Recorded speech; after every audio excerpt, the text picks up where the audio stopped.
पितृगणे विद्महे जगत धारणे धीमहि तन्नो पितृ प्रचोदयात्। ओम आत्य भूता विद्महे सर्वसेव्या धीमहि शिव शक्ति स्वरूपे पितृदेवे प्रचोदयात्। अश्विन अमावस्या श्राद्ध पक्ष का अंतिम दिन होता है और इसे सर्वपितृ अमावस्या के नाम से जाना जाता है। सर्वपितृ अमावस्या के दिन उन पितरों का, उन पूर्वजों का विधि विधान से श्राद्ध किया जाता है। पिंड तर्पण अधिकारी किए जाते हैं जिनका अंतिम संस्कार विधिवत ना हुआ हो या जिनकी मृत्यु की तिथि ज्ञात ना हो। इसके अलावा जो पूरे श्राद्ध पक्ष के दौरान अपने पितरों का श्राद्ध तर्पण न कर पाए हों, उन्हें भी श्राद्ध के अंतिम दिन अपने पितरों के नाम से पिंडदान, तिलांजलि जरूर देनी चाहिए।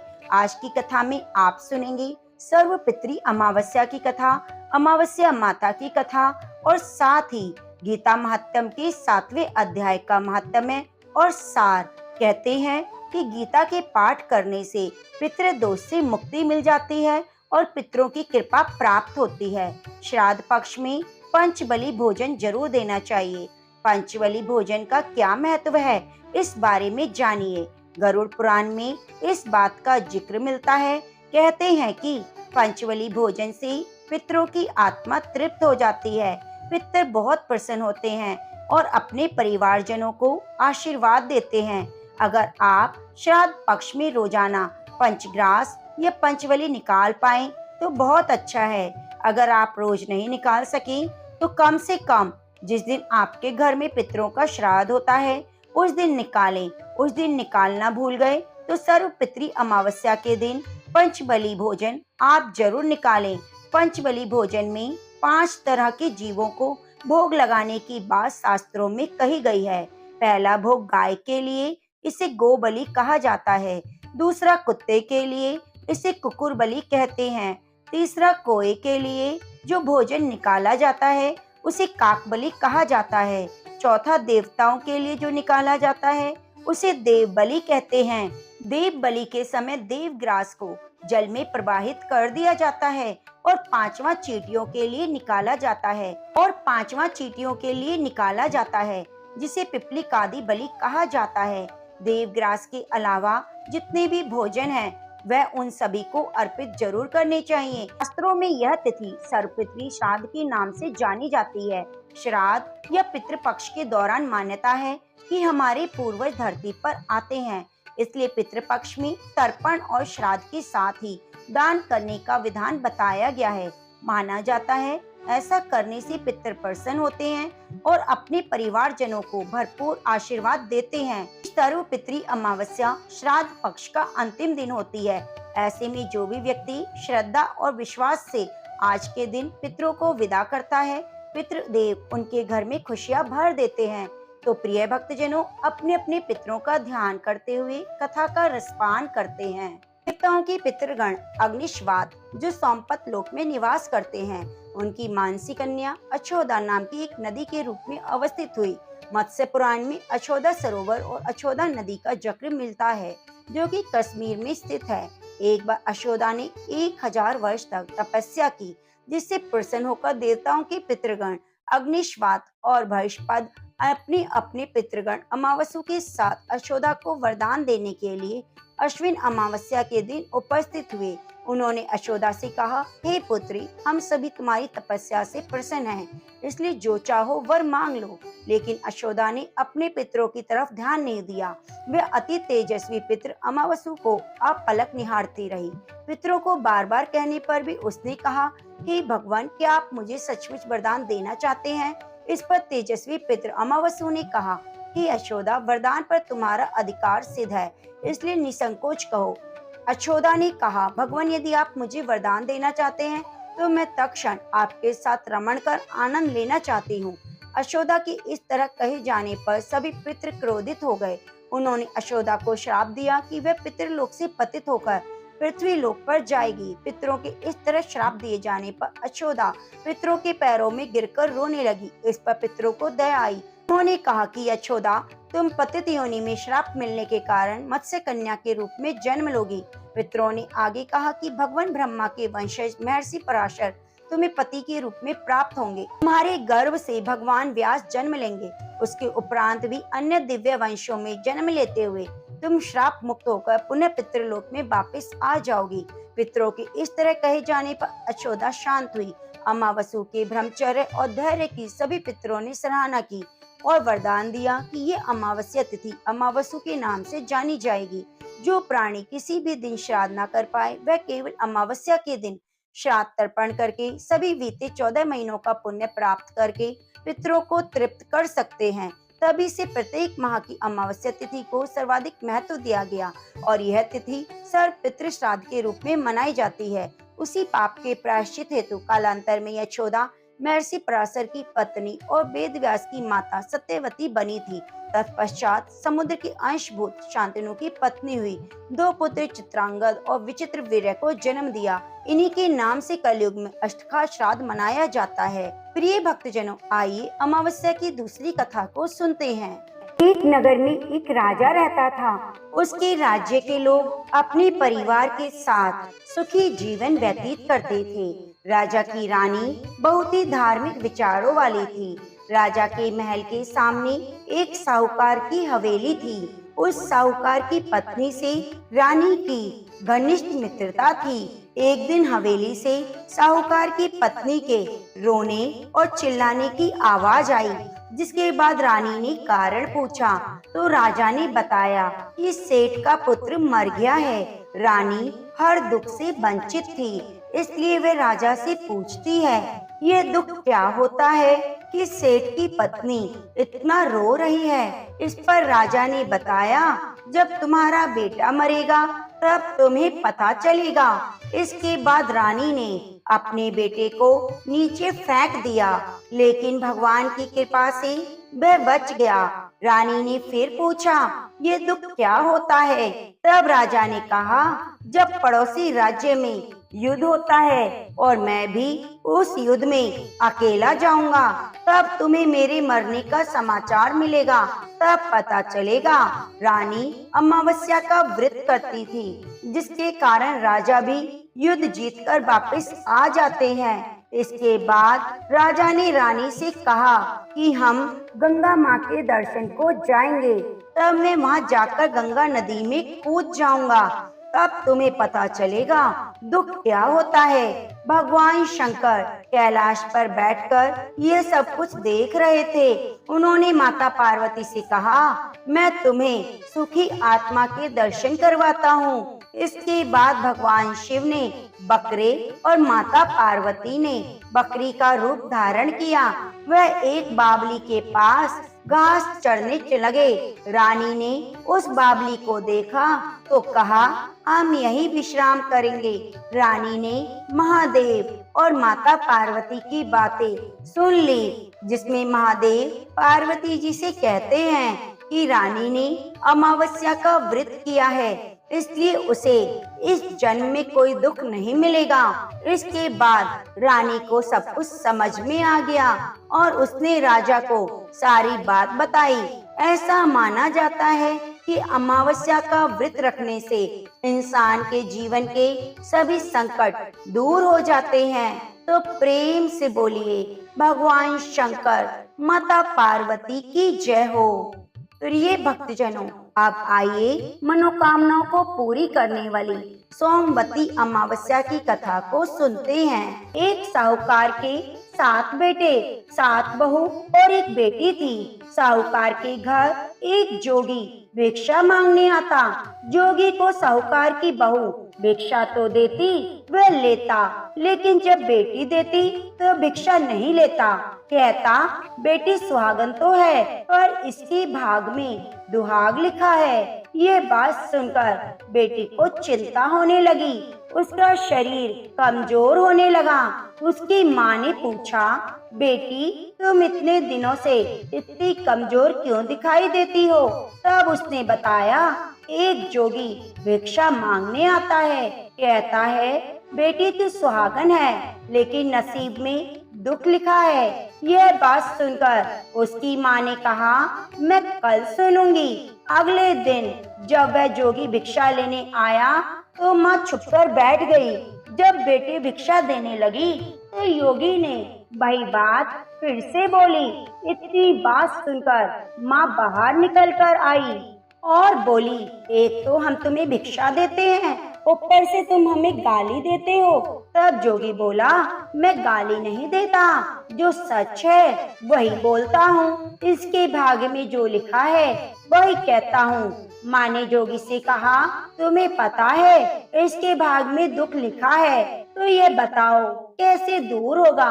तो जोगी बोला, 7 समुंदर पार एक सोना धोबिन रहती है, जो समावती अमावस्या का व्रत करती है। अगर वह अपना फल दे दे तो इसका निवारण हो सकता है, नहीं तो विवाह होने के बाद इसके पति को सर्प डस लेगा।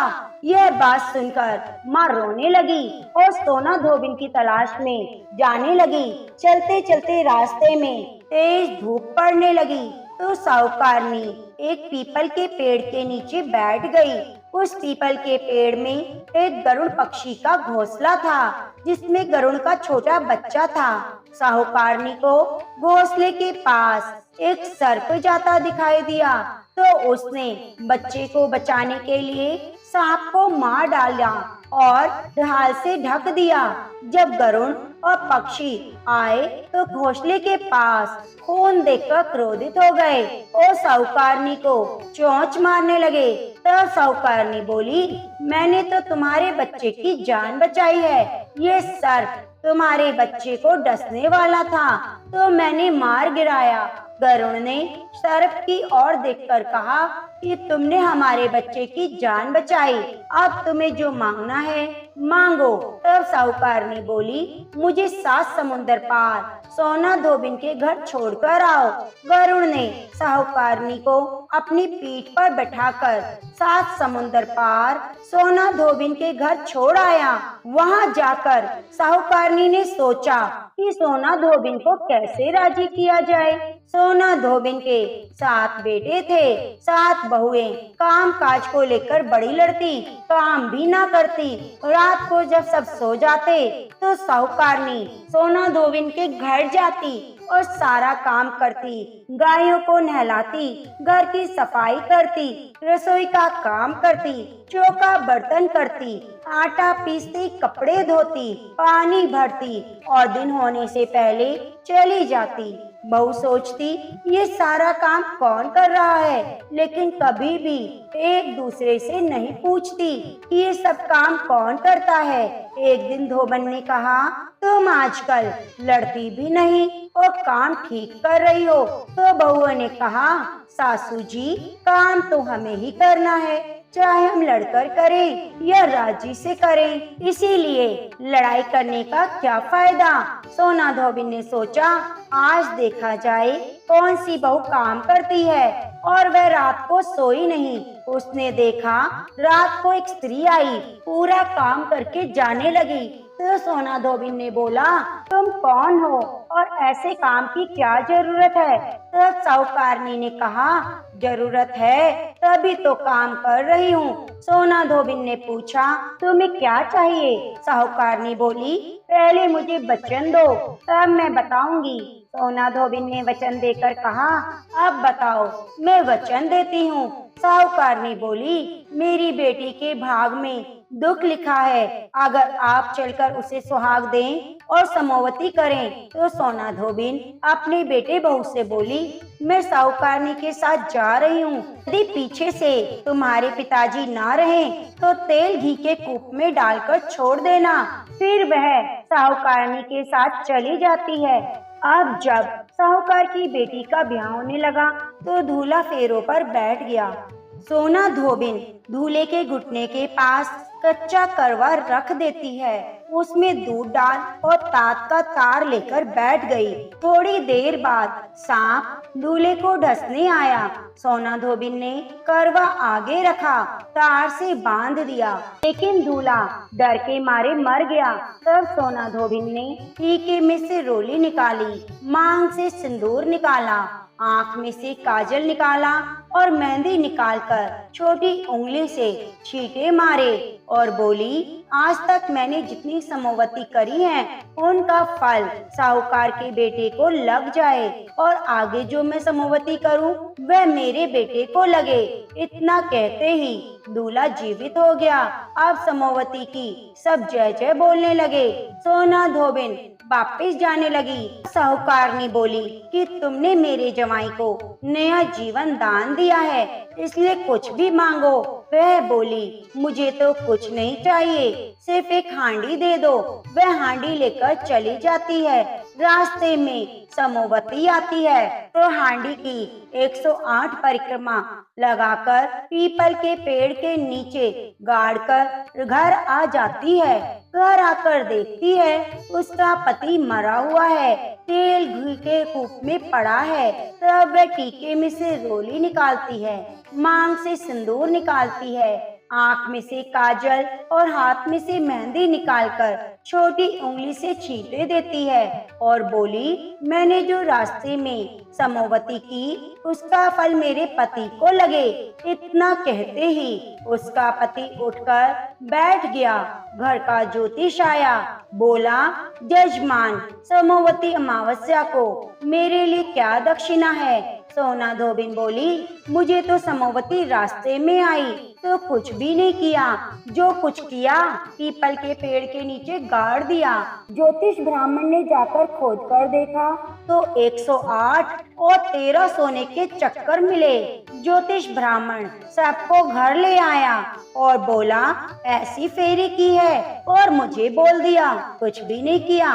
सोना धोबिन बोली, यह तो तुम्हारे भाग से हुआ है, इसलिए तुम ले जाओ।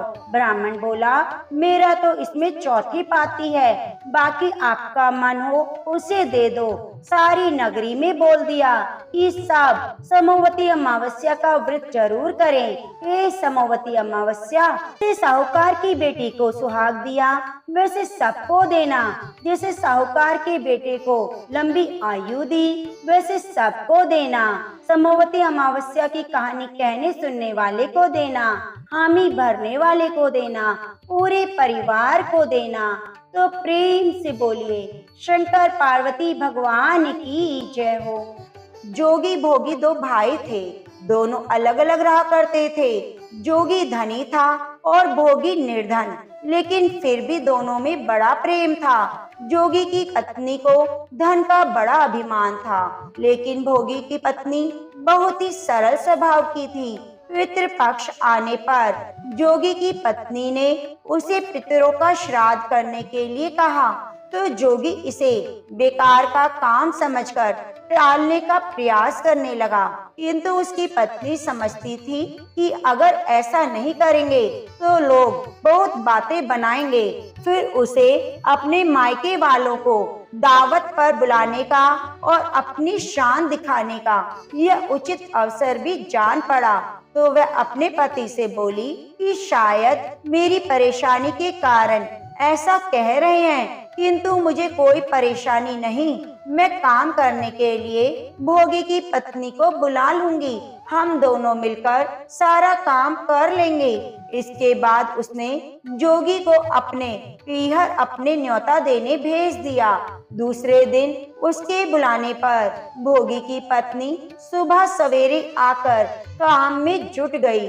उसने रसोई तैयार की, तरह तरह के पकवान बनाए, फिर सभी काम निपटाकर अपने घर आ गई। आखिरकार उसे भी तो अपने पितरों का तर्पण करना था। इस अवसर पर ना जोगी की पत्नी ने उसे रोका और ना वो रुकी। जल्दी ही दोपहर हो गई। पितर भूमि पर उतरे। जोगी भोगी के पितर पहले जोगी के यहाँ गए तो क्या देखते हैं, उसकी ससुराल वाले वहाँ पर पहले से ही भोजन करने में जुटे हुए हैं। निराश होकर भोगी के यहाँ गए। वहाँ जाकर देखा तो वहाँ क्या था, मात्र पितृ के नाम पर अग्यारी दी गई थी। पितरों ने उस अग्यारी की राख चाटी और भूखे ही नदी के तट पर जा पहुँचे। क्योंकि भोगी के यहाँ धन का अभाव था, वे ढेर सारे अन्य पकवान नहीं बना सकते थे। थोड़ी ही देर बाद सारे पितर इकट्ठा हो गए और अपने अपने यहाँ के श्राद्ध की और वंशजों की बड़ाई करने लगे। जोगी भोगी के पितरों ने भी अपनी आप बीती सुनाई। फिर वे सोचने लगे, अगर भोगी सामर्थ्यवान होता तो शायद उन्हें भूखा ना रहना पड़ता, मगर भोगी के घर में तो 2 समय की रोटी भी खाने को नहीं थी। यही सब सोचकर उन्हें भोगी पर दया आ गई। अचानक फिर नाच नाच कर गाने लगे, और भोगी के घर धन हो जाए, भोगी के घर धन हो जाए। शाम होने को हुई। उस दिन भोगी के बच्चों को खाने को कुछ भी नहीं मिला।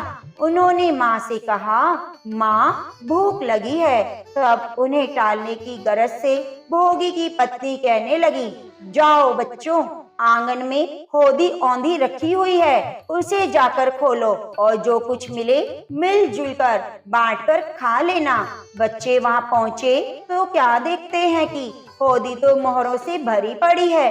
वे दौड़े दौड़े माँ के पास आए और सारी बात बताई। आंगन में आकर भोगी की पत्नी ने सब देखा तो वह हैरान रह गई। इस प्रकार पितरों की कृपा से भोगी भी धनी हो गया, पर धन पाकर भी उसे घमंड नहीं हुआ, बल्कि दूसरे साल जब श्राद्ध पक्ष आया तो श्राद्ध के दिन भोगी की पत्नी ने 5 तरह के व्यंजन बनाए, ब्राह्मणों को बुलाकर श्राद्ध किया, भोजन करवाया, दान दक्षिणा दी, जेठ जिठानी को सोने चांदी के बर्तनों में भोजन कराया। इससे उसके पितर बड़े प्रसन्न हुए और तृप्त हुए, तो प्रेम से बोले, पितृदेव की जय हो। पितृपक्ष के दिनों में श्रीमद् भागवत गीता के 7वें अध्याय का श्रद्धा पूर्वक पठन अति ही विशेष पुण्यदायी होता है।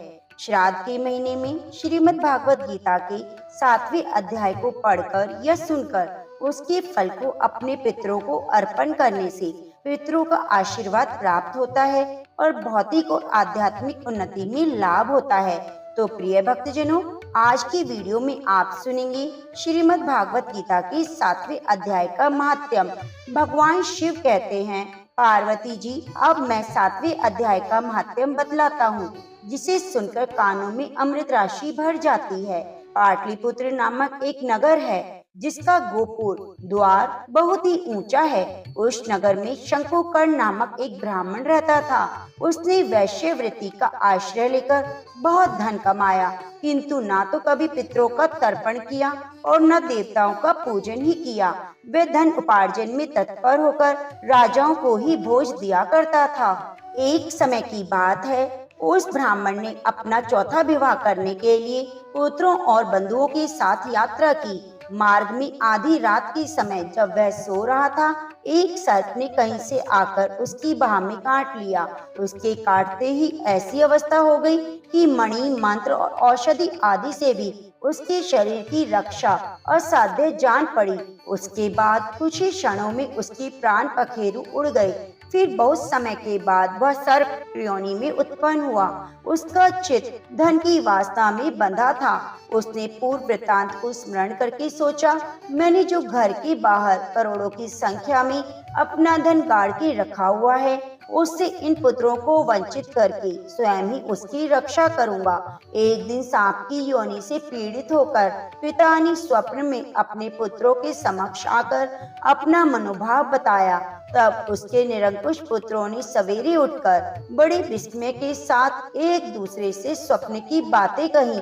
उनमें से मंझला पुत्र कुदाल हाथ में लिए घर से निकला और जहां उसके पिता सर्प योनि धारण करके रहते थे, उस स्थान पर गया। यद्यपि उसे धन के स्थान का ठीक ठीक पता नहीं था, तो भी उसने चिन्हों से उस ठीक निश्चय कर लिया और लोभ बुद्धि से वहां पहुंचकर बांबी को खोदना आरंभ किया। तब उस बांबी से बड़ा भयानक सांप प्रकट हुआ और बोला, ओ मूढ़, तू कौन है, इसलिए आया है, क्यों बिल खोद रहा है, अथवा किसने तुझे भेजा है, ये सारी बातें मेरे सामने बता। पुत्र बोला, मैं आपका पुत्र हूँ, मेरा नाम शिव है। मैं रात्रि में देखे हुए सपने से विस्मित होकर यह स्वर्ण लेने कौतूहल से आया हूँ। पुत्र की वाणी सुनकर वे सांप हंसता हुआ उच्च स्वर से इस प्रकार स्पष्ट वचन बोला, यदि तू मेरा पुत्र है तो मुझे शीघ्र ही बंधन से मुक्त कर। मैं पूर्व जन्म के गाड़े हुए धन के लिए ही सर्प योनि में उत्पन्न हुआ हूँ। पुत्र ने पूछा, पिताजी, आपकी मुक्ति कैसे होगी? इसका उपाय मुझे बताइए, क्योंकि मैं रात में सब लोगों को छोड़कर आपके पास आया हूँ। पिता ने कहा, बेटा, गीता की अमृत में 7वें अध्याय को छोड़कर मुझे मुक्त करने में तीर्थ, दान, तप और यज्ञ भी सर्वथा समर्थ नहीं है। केवल गीता का 7वां अध्याय ही प्राणियों की जरा, मृत्यु आदि दुख को दूर करने वाला है। हे पुत्र, मेरे श्राद्ध के दिन 7वें अध्याय का पाठ करने वाले ब्राह्मण को श्रद्धा पूर्वक भोजन कराओ। इससे निसंदेह मुझे मुक्ति हो जाएगी। हे वत्स, अपनी शक्ति के अनुसार पूर्ण श्रद्धा के साथ वेद विद्या में प्रवीण अन्य ब्राह्मणों को भी भोजन कराना। सर्प योनि में पड़े हुए पिता के ये वचन सुनकर सभी पुत्रों ने उसकी आज्ञा के अनुसार और उससे भी अधिक किया। तब शंकुकर्ण ने अपने सर्प शरीर को त्याग कर दिव्य देह धारण की और सारा धन पुत्रों के अधीन कर दिया। पिता ने करोड़ों की संख्या में जो धन बांटकर दिया था, उससे वे सदाचारी पुत्र बहुत प्रसन्न हुए। उनकी बुद्धि धर्म में लगी हुई थी, इसलिए उन्होंने बावली, कुआं, पोखरा, यज्ञ और देव मंदिर के लिए उस धन का उपयोग किया और अंशशाला भी बनवाई। उसके बाद 7वें अध्याय का जप करते हुए उन्होंने मोक्ष प्राप्त किया। हे पार्वती, यह तुम्हें 7वें अध्याय का महात्म्य बताया गया, जिसके श्रवण मात्र से सब पातकों से मुक्ति मिल जाती है। तो प्रेम से बोलिए, कृष्ण भगवान की जय हो। प्रिय भक्तजनों, अब आइए 7वें अध्याय का रसपान करते हैं।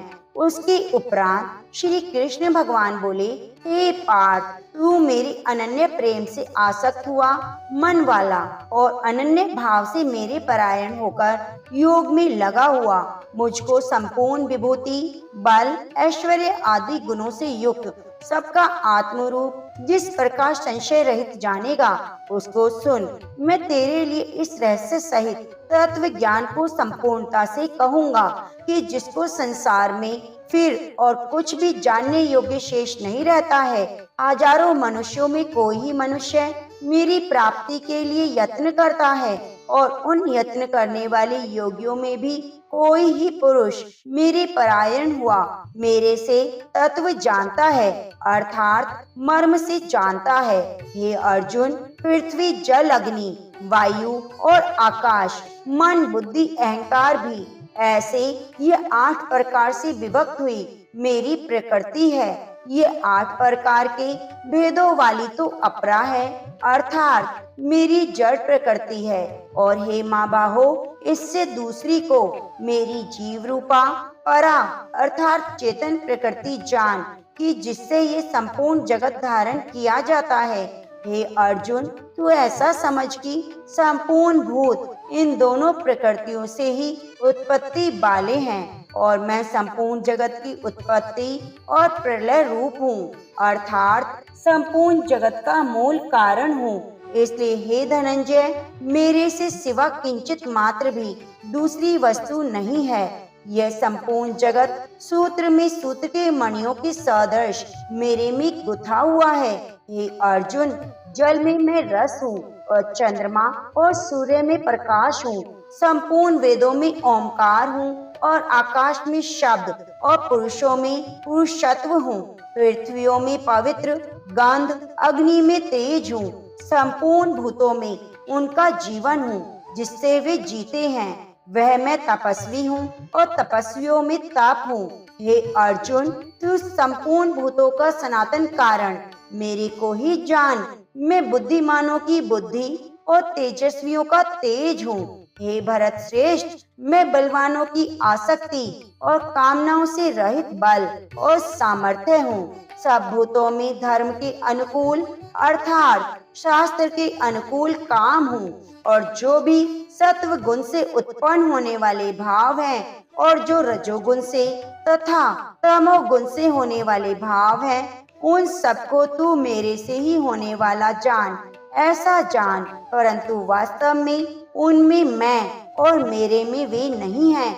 गुणों के कार्य रूप सात्विक, राजस और तामस, इन तीनों प्रकारों के भावों से अर्थात राग द्वेष विकारों से, संपूर्ण विषयों से यह सब संसार मोहित हो रहा है। इसलिए इन तीनों गुणों से परे मुझ अविनाशी को तत्व से नहीं जानता, क्योंकि यह अलौकिक अर्थात अति अद्भुत त्रिगुणमयी मेरी योग माया बड़ी दुस्तर है।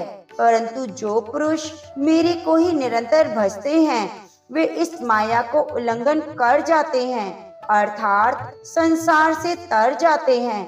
ऐसा सुगम उपाय होने पर भी माया द्वारा हरे हुए ज्ञान वाले और आसुरी स्वभाव को धारण किए हुए मनुष्यों में नीच और दूषित कर्म करने वाले मूढ़ लोग तो मेरे को नहीं भजते हैं।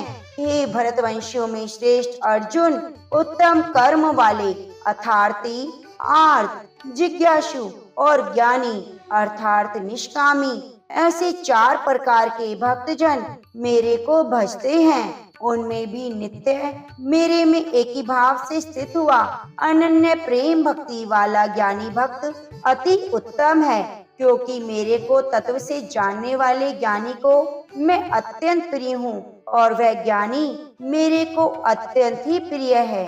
यद्यपि ये सभी उदार हैं, अर्थात श्रद्धा सहित मेरे भजन के लिए समय लगाने वाले होने से उत्तम है। ज्ञानी तो साक्षात मेरा स्वरूप ही है, ऐसा मेरा मत है, क्योंकि वह स्थिर बुद्धि ज्ञानी भक्त अति उत्तम गति स्वरूप मेरे में ही अच्छी प्रकार स्थित है, जो बहुत जन्मों के अंत के जन्म में तत्व ज्ञान को प्राप्त हुआ। ज्ञानी सब कुछ वासुदेव ही है, अर्थात वासुदेव के सिवा अन्य कुछ है ही नहीं। इस प्रकार मेरे को भजता है, वह महात्मा अति दुर्लभ है। हे अर्जुन, जो विषय आसक्त पुरुष है, वे तो अपने स्वभाव से प्रेरे हुए अर्थात उन भोगों की कामना द्वारा ज्ञान से भ्रष्ट हुए उस नियम को धारण करके, अर्थात जिस देवता की पूजा के लिए जो नियम लोक में प्रसिद्ध हैं, उस नियम को धारण करके अन्य देवताओं को भजते हैं, पूजते हैं। जो सकामी भक्त जिस देवता के स्वरूप को श्रद्धा से पूजना चाहता है, उस भक्त की मैं उस देवता के प्रति श्रद्धा को स्थिर करता हूँ। वह पुरुष उस श्रद्धा से युक्त हुआ उस देवता के पूजन की चेष्टा करता है और उस देवता से मेरे द्वारा ही विधान किए हुए इच्छित भोगों को निसंदेह प्राप्त होता है।